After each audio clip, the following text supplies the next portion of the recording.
이 두둑한 실탄을 보유한 삼성전자가 대형 M&A를 추진하겠다고 공개 선언했습니다. 이 주주들에게 파격적인 배당금을 나눠주는 새 환원책도 공개했는데요. 이 자세한 내용은 취재 기자와 함께 이야기 나눠보도록 하겠습니다. 김희슬 기자 나와 있습니다. 먼저 삼성전자가 좀 이례적으로 대규모 M&A에 대한 어떤 예고를 했지 않습니까? 네. 관련 내용 좀 전해주시겠어요? 네, 삼성전자가 3년 안에 이 대형 M&A를 추진하겠다고 밝혔습니다. 이 삼성전자 CFO는 어제 실적 발표 후 열린 컨퍼런스 콜에서 이 보유 재원을 적극 활용해 이 전략적 시설 투자를 늘리고 또 3년 안에 의미 있는 규모로 M&A를 추진하겠다고 말했습니다. 이 삼성전자가 M&A를 공개적으로 언급한 건 지난 2017년 이 자동차 전장기업인 하만을 인수한 이후 이번이 처음입니다. 특히 연초에는 투자와 관련한 경영 계획을 좀처럼 내놓은 적이 없어서 이번 발언이 의례적이다 이렇게 평가받기도 했는데요. 이재용 부회장의 사법 리스크로 이 대형 투자 집행이 어려워질 것이라는 시장 우려를 불식시키려는 이런 의도가 담긴 것으로도 풀이됩니다. 이 부회장은 옥중 서신을 통해서 이 삼성은 가야 할 길을 계속 가야 한다며 이 투자와 고용 창출에 충실하라는 당부를 전하기도 했습니다. 다만 좀 타이밍에 대한 아쉬움은 있는 것 같습니다. 많은 전문가들 사이에서도 조금만 더 일찍 했었더라면 반도체 슈퍼사이클에 대한 효과를 더 많이 받아갈 수 있었을 텐데 라고 좀 아쉬움을 갖기도 하는데 그도 그럴 것이 경쟁사 같은 경우에는 이미 이런 M&A나 아니면 사업 협력을 이루고 있지 않습니까? 네, 맞습니다. 지금 시장 재편에 나서려는 글로벌 반도체 업체들의 머니게임이 한창입니다. 최근에는 SK하이닉스가 인텔 낸드 사업부를 10조 3천억 원에 인수하기도 했었고요. 미국 그래픽 처리 장치 제조사인 엔디비아가 세계 최대 반도체 설계 업체인 ARM을 400억 달러 인수했습니다. 또 삼성전자의 통신용 칩 경쟁사인 퀄컴도 최근 14억 달러를 들여 반도체 스타트업 CPU 설계 업체인 누비아를 사들였습니다. 이 글로벌 반도체 기업들의 합종 연행에 지난해 이 M&A 규모는 압도적으로 커졌습니다. 2017년 284억 달러에서 또 2019년 315억 달러 수준에서 이 반도체 기업 간 인수 합병 시장은 지난해 1,180억 달러까지 확대됐습니다. 이 반면 삼성전자는 이 반도체 매출 세계 2위 타이틀에 걸맞지 않게 상당히 소극적인 행보를 보였습니다. 이 하만을 80억 달러에 인수한 뒤 3년간 이 그렇다 할 M&A 실적이 없이 현금 곶감만이 쌓여가고 있는데 이 보유 순현금만 104조 원에 달합니다. 이번 M&A에 대한 공식 발언은 이 삼성이 선도하는 시장에 밀리지 않으면서 또 신규 사업에서는 장기 성장을 도모하겠다는 일종의 선전포고인 셈입니다. 혹시 그러면 삼성전자가 베팅을 할 만한 특정 분야랄지 기업으로 꼽히는 데가 있습니까? 네, 시장에서도 아주 관심사인데요. 이 삼성전자가 5G와 인공지능, 또 차량용 시스템 반도체, 또는 전장기업을 인수할 가능성에 무게를 싣고 있습니다. 이 네덜란드 차량용 반도체 기업 NXP와 이 독일 인피니언 등이 삼성전자가 관심을 가질 만한 기업이다 이렇게 보고 있는데요. 이 중 NXP의 경우 앞서 한 차례 이 삼성전자의 매각 협상 의사를 타진한 것으로 알려진 곳이고요.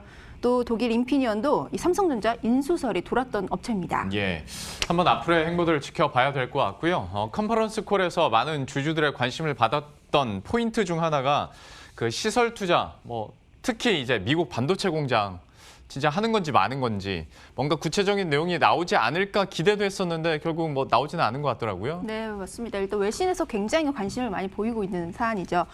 삼성전자의 파운드리 투자 관련 보도가 이 외신에서 쏟아졌는데 이와 관련한 언급이 있을지가 상당한 관심사였습니다. 예. 이 월스트리트저널과 블룸버그 등 이 미국 매체들은 이 삼성전자가 미국에 반도체 공장을 건설할 것이라고 이 보도를 했습니다. 미국 오스틴 공장을 최첨단 공정으로 바꾸는 증설부터 이 뉴욕과 텍사스 등 추가 공장이 들어설 것이라는 이 구체적인 후보지가 언급이 되기도 했는데요. 이와 관련해 삼성전자는 아직 결정된 바는 없다며 한 발 물러서긴 했지만 이 생산 시설을 최적화하는 방안은 이 상시 검토하는 사안이라면서 일정 부분 가능성을 열어뒀습니다.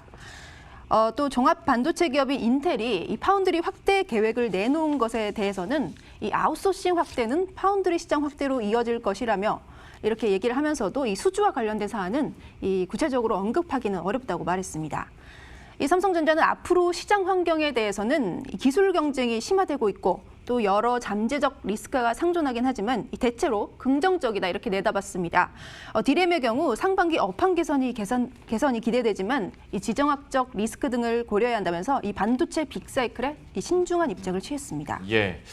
그리고 삼성전자가 내놓은 주주 환원 정책에 대해서도 이야기를 해보도록 할 텐데 증권가에서도 예상을 했었던 배당금 규모 훨씬 더 높게 나왔습니다. 좀 배당금 규모 어떻게 공개가 됐는지도 한번 정리해 볼까요? 네, 이 삼성전자는 이 작년 코로나19 위기 속에서 이른바 동학개미로 불리는 개인 투자자들이 집중적으로 매수한 종목입니다. 삼성전자는 지난해 역대 4번째로 높은 영업이익 36조 원을 기록하며 이 위기에 강한 삼성이다 이런 거를 또 한번 입증하기도 했는데요. 배당액은 주당 1,000원 정도로 예상되던 수준을 크게 웃돌았습니다. 이 호실적과 함께 삼성전자는 주당 1,932원의 역대급 배당에 나서기로 했는데요. 이 기존 결산 배당금인 보통주 기준 한 주 354원에 더해서 특별 배당금 1,578원을 더한 액수입니다. 이 배당 확대 기조도 그대로 가져가기로 했습니다. 잉여 현금 흐름 중 주주 환원 비율 50%는 그대로 유지하는 한편 이 정규 배당금을 기존보다 2천억 원 많은 9조 8천억 원으로 상향했습니다. 여기에 자녀 재원을 공개해서 조기 환원하는 방안도 적극 검토하기로 했습니다. 네, 아무래도 지난해 말부터 주주 환원 정책이 확대될 것이다, 배당금 높아질 것이다라고 당연히 예상할 수 있었던 것이 당장 삼성 일가가 상속세 재원을 마련해야 되는 상황이지 않습니까? 네. 때문에 이제 배당 높아질 것이라고 많은 분들이 예상을 했던 건데 그러면 이번에 이렇게 배당금이 높아지면서 삼성일가가 받아가게 되는 배당금 규모가 어느 정도일까 좀 궁금할 것 같습니다. 어떻습니까? 네, 말씀하신 것처럼 이번 특별 배당이 상당히 주목을 받았던 건 고 이건희 회장의 별세로 이 삼성일가의 상속세 재원 확보가 맞물렸던 이슈였기 때문입니다. 예. 고 이건희 회장의 주식 상속가액은 18조 9,633억 원으로 이 상속인들이 내야 할 상속세는 11조 원대에 이르는 만큼 이번 배당금은 상속세 재원으로 사용될 것으로 전망됩니다. 이번 파격 배당으로 삼성일가가 이 배당받을 금액은 1조 원 규모에 달할 것으로 추정됩니다. 이 고 이 회장은 삼성전자 보통주 약 2억 5천만 주를, 또 우선주 61만 9,900주를 보유하고 있는데요. 이재용 부회장은 보통주 4,202만 주, 홍라이전 리움 관장은 5,415만 주를 각각 보유하고 있습니다. 고 이건희 회장이 삼성전자 보통주로 받는 배당은 7,462억 원으로 이 배당금은 이 부회장 등 상속인에게 돌아가게 됩니다. 이 부회장은 1,258억 원, 홍 전 관장은 1,620억 원을 배당금으로 받게 됩니다.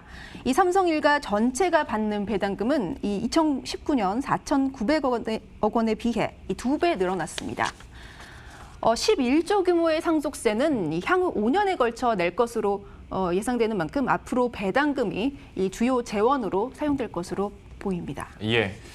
지금까지 김희슬 기자와 함께했습니다. 잘 들었습니다.